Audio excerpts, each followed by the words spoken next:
Hi friends, ഇന്ന് ഞാനൊരു ഉണ്ണിയപ്പത്തിൻ്റെ റെസിപ്പിയാണ് പറയാൻ പോകുന്നത്. അപ്പോൾ ഉണ്ണിയപ്പം ഉണ്ടാക്കാൻ നമ്മുടെ അമ്മമാർക്കൊക്കെ അറിയാം. പക്ഷെ ഞാനിന്ന് നമ്മുടെ ദോശമാവും കൊണ്ടാണ് ഉണ്ണിയപ്പം ഉണ്ടാക്കുന്നത്. സ്പെഷ്യലായിട്ട് ഇതിനു വേണ്ടി ഒരു കൂട്ടൊന്നും ഉണ്ടാക്കുന്നില്ല. നമ്മുടെ കയ്യിലുള്ള ദോശമാവ് വെച്ചിട്ടാണ് ഉണ്ണിയപ്പം ഉണ്ടാക്കുന്നത്. അപ്പോൾ അതിനായിട്ട് ഞാൻ കുറച്ച് ശർക്കര എടുത്തിട്ട്, ഒരു കട്ട ശർക്കര എടുത്തിട്ടുണ്ട്, ഒരു ചെറിയ കട്ട. അത് നന്നായിട്ടൊന്ന് ഉരുക്കിയെടുത്തു. നല്ല കട്ടിയാവണ്ട, കുറച്ചൊന്ന് ഉരുകി വന്നാൽ മതിയേ. എന്നിട്ട് ഞാൻ അതൊരു പാത്രത്തിലോട്ട് മാറ്റി. പിന്നെ 2 പഴവും ചെറുപഴവും എടുത്തിട്ടുണ്ടായിരുന്നേ. അപ്പം ഈ ശർക്കര പാനിയായത് ഒരു പാത്രത്തിലോട്ട് മാറ്റിയ ശേഷം ഞാൻ മാവ് നല്ല പൊങ്ങി ഇരിപ്പുണ്ട്.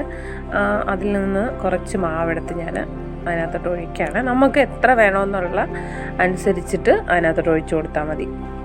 അപ്പം ഞാനൊരു 3-4 സ്പൂൺ എടുത്തിട്ടുണ്ട് മാവ്. പിന്നെ മാവ് നല്ല ഭയങ്കര സോഫ്റ്റായിരുന്നു. അപ്പോൾ അതുകൊണ്ട് ഞാൻ കുറച്ച് അരിപ്പൊടിയും കൂടെ അതിനകത്തോട്ട് ചേർത്ത് കൊടുത്തു. അപ്പോൾ ഇങ്ങനെ ഉണ്ണിയപ്പം ഉണ്ടാക്കുമ്പോൾ ഭയങ്കര സിമ്പിളായിരിക്കും കേട്ടോ. അല്ലെങ്കിൽ നമ്മൾ കുഴച്ചിങ്ങനെ കുറേ സമയം വെക്കണം, അങ്ങനെ കുറേ പ്രോസസ്സ് ഉണ്ട്.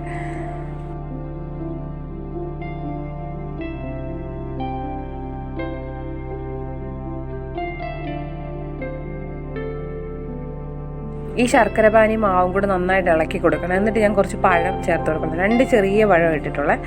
അത് നന്നായിട്ട് കൈയിട്ട് നന്നായിട്ട് ഞെരടി ചെറിയ ചെറിയ പീസാക്കി അതിനകത്ത് ഇങ്ങനെ യോജിപ്പിക്കണം.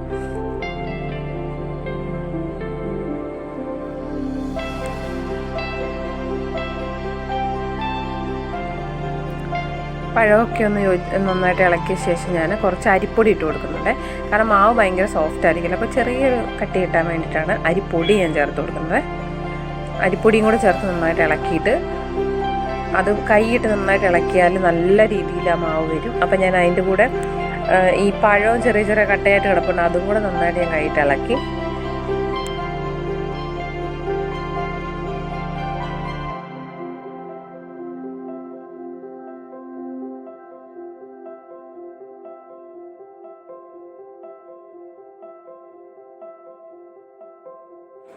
ഇനി കുറച്ച് ഉപ്പ് ചേർത്ത് കൊടുക്കാമേ. മധുരം ഒന്ന് ബാലൻസ് ചെയ്യാനാണ് ഉപ്പ് ചേർത്ത് കൊടുക്കുന്നത്.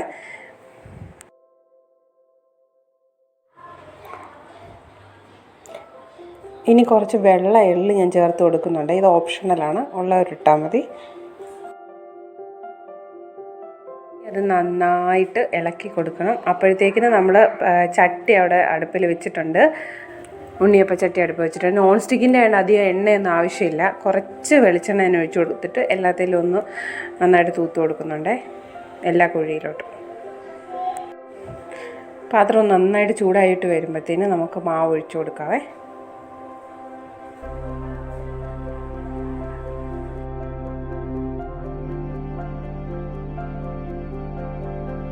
ഇനി ഓരോന്നായിട്ട് തിരിച്ചിട്ട് കൊടുക്കണം. തിരിച്ചിട്ട് കൊടുക്കുമ്പോൾ സത്യം അടുക്കി പിടിക്കാതെ നോക്കണം. ഞാൻ വളരെ ബുദ്ധിമുട്ടിയാണ് തിരിച്ചിട്ട് കൊടുത്തത്, കാരണം അത് ശരിക്കും വെന്തിട്ടില്ലായിരുന്നു. പിന്നെ ഞാൻ അപ്പം സ്പൂൺ ഉപേക്ഷിച്ചിട്ട് ഞാൻ വീണ്ടും പപ്പടം കുത്തി എടുത്ത് തിരിച്ചിടാൻ തുടങ്ങി. അപ്പോൾ കുറച്ച് പെട്ടെന്ന് കിട്ടി. അങ്ങനെ തിരിച്ചിട്ട് കൊടുക്കണം, എന്നാലേ ഉൾവശം വേവുള്ളൂ. പിന്നെ എണ്ണയുടെ ആവശ്യമില്ലാത്തതുകൊണ്ട് പ്രശ്നമില്ല, കരിഞ്ഞു പോകാതെ ശ്രദ്ധിച്ചാൽ മതി. അപ്പം 4 മണിക്ക് കുഞ്ഞുങ്ങൾക്കൊക്കെ ഉണ്ടാക്കി കൊടുക്കാവുന്ന ഒരു ഐറ്റമാണ്. നമ്മുടെ വീട്ടിലെപ്പോഴും മാവൊക്കെ കാണുമല്ലോ, ദോശമാവ്. അപ്പോൾ ഇതൊക്കെ എല്ലാവരും ഒന്ന് ട്രൈ ചെയ്ത് നോക്കണം. ഈ വീഡിയോ ഇഷ്ടപ്പെട്ടാൽ എൻ്റെ ചാനലൊന്ന് സബ്സ്ക്രൈബ് ചെയ്യണം, ലൈക്ക് ചെയ്യണം, ഷെയർ ചെയ്യണം, കമൻറ്റ് ചെയ്യണം. അപ്പോൾ ഓക്കെ, ബൈ. ഇനി റെസിപ്പിയായിട്ട് ഞാൻ ഉടനെ വരുന്നതായിരിക്കും.